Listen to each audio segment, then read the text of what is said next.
Cell Singh सरजटा झोली भगवावेश। श्रीमद्वनाथ मेरे सदगुरु श्री गोरक्षाधीश आदेश। नमस्कार दोस्तों, आदेश जय गुरु गोरखनाथ।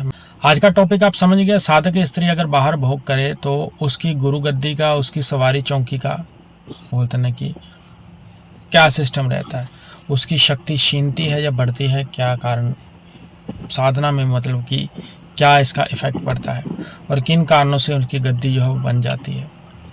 ये उन स्त्रियों के लिए है, क्योंकि ये पब्लिक का प्रश्न है। ये उन स्त्रियों के लिए है जो भक्ति करती है, कर्म करती है, लेकिन अपने पति के अलावा जिनका बाहर अफेयर है, जो बाहर किसी थर्ड पार्टी के साथ जुड़ती हैं, तो उनकी भक्ति और साधना के ऊपर क्या फ़र्क पड़ता है, यहाँ पे मैं आप लोगों को विस्तार में बताऊंगा। इंटरनेट की दुनिया में कोई मेरे गुरुवा को चेला गुगुन्ने किसी के झांसे में नहीं फंसना। मात्र जन कल्याण हेतु अथवा आप लोगों को समझाने के माध्यम से मैं वीडियो बना रहा हूँ। तो इस वीडियो को आपने मात्र सुनना है और समझना है। जो जो नियम बताए जाएंगे उन नियमों को कभी आपने तोड़ना नहीं है, ठीक है। और डॉक्टरी ट्रीटमेंट डॉक्टर के पास रहता है। मेरे पॉडकास्ट जरूर देखें और आप लोगों का लाइक शेयर कमेंट मुझे प्रेरित कर। सवारी चौकी की दशा क्या रहती है, ठीक है ना। एक तांत्रिक, ठीक है ना, स्त्री या महिला जो बोलते भक्ति कर्म भी करती है लेकिन बार बार भोग करती है, तो साधना मंत्र जाप शक्ति के ऊपर क्या प्रभाव पड़ता है। देखो, शक्ति का अपवित्र होना। स्त्री चाहे कितनी भी बोलते ना साधका क्यों ना, यदि पवित्रता और संयम का पालन नहीं करती तो उसकी ऊर्जा शक्ति जो है वो अपवित्र हो जाती है।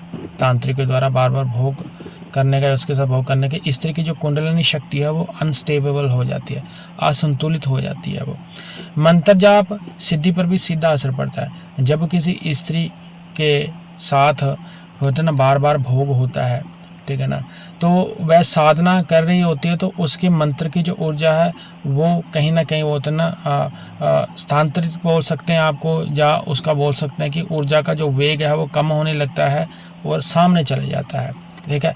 ऐसा माना जाता है। अपना अपना अनुभव और अपना अपना अध्ययन है, ठीक है। और इससे स्त्री की साधना में रुकावट भी आती है और मंत्र भी उसके जो वो सिद्ध नहीं होते हैं अगर वो बार बार करती है। देखो, सिर्फ मात्र समझना, अगर किसी व्यक्ति के साथ आप प्रेम संबंध में हो, मात्र उसके अलावा आप थर्ड पार्टी के पास देखते तक नहीं हो, तो आपकी भक्ति के ऊपर कोई असर नहीं पड़ता है। क्योंकि अगर आपने उस व्यक्ति में ही अपना पार्टनर ढूंढ लिया या जीवन साथी ढूंढ लिया आपने, तो आपकी भक्ति के ऊपर उसका कोई इफेक्ट नहीं आता है। क्योंकि ये सब अगर आप इस चीज़ को करने से पहले, ये चीज़ करने से, भोग करने से पहले परमात्मा के चरणों में एक अरदास रख देते हैं, तो उसका आपको पाप नहीं लगता है। हालांकि मैं उन लोगों की बात कर रहा हूँ, उन स्त्रियों की बात कर रहा हूँ जो मंत्रों का प्रयोग करके, अलग अलग व्यक्तियों के ऊपर प्रयोग करके जो गलत कार्य करती है, तो उनकी शक्ति छिन जाती है, उनकी गद्दी जो वो खत्म हो जाती है। मन की चंचलता और साधना में जो है ना विचलता रहे, यानी कि विचलन होती है। तांत्रिक के प्रभाव में रहकर बार बार भोग करने से स्त्री, ठीक है ना, चित्त भी अशुद्ध हो जाता है और चंचल हो जाता है, और साधना में मन का एकाग्र होना अनिवार्य है। लेकिन भोग विलास, ठीक है ना, इसे बोलते ना कहीं पीछे लेके जाता है, बैकएंड में फेंकता है, ठीक है। तांत्रिक स्त्री की जो शक्ति है वो चोर। देखो, कुछ तांत्रिक जब स्त्री साधका का जब तेज होता है, वो तप चुराने के लिए जानबूझकर भी उसके साथ बार बार शारीरिक संबंध बनाते हैं। ऐसा आप लोगों को ज्ञान जो है वो गुरुमुख से मिलेगा। कई लोगों के द्वारा जो है ऐसी क्रिया करी जाती है। जैसे कोई स्त्री के पास कोई सिद्धि है, वो इतनी जानकार नहीं है, तब भी वो ऐसा कार्य कर लेती है, किसी के झांसे में आ जाती है, तो अपनी वो शक्ति जो है वो खत्म करके ही जाएगी, ठीक है ना।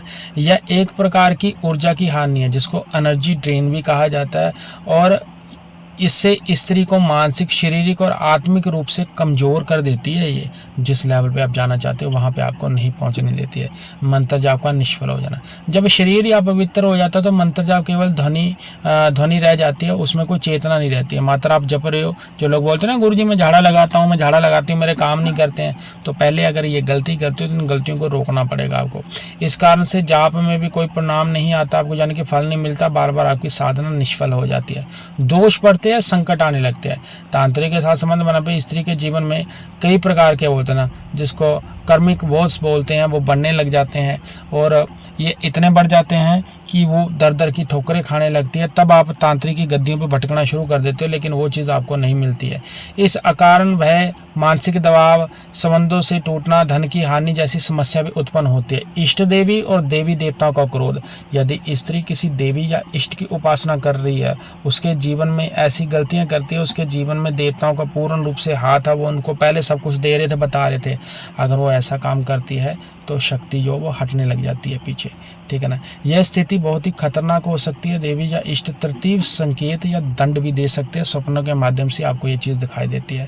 साधना में उल्टा असर होता है। तांत्रिक प्रभाव भोग के कारण कुछ साधकों की साधना उल्टी दिशा में चलने लग जाती है, ठीक है ना। जैसे कि आप भोग कर रहे हो, आपको सपनों में भी ये चीज़ें दिखने लग जाती है, और कभी कभी भूत बाधा, प्रेत बाधा, और आपके ऊपर गलत मलत चौंकियाँ भी खींचने लगती है।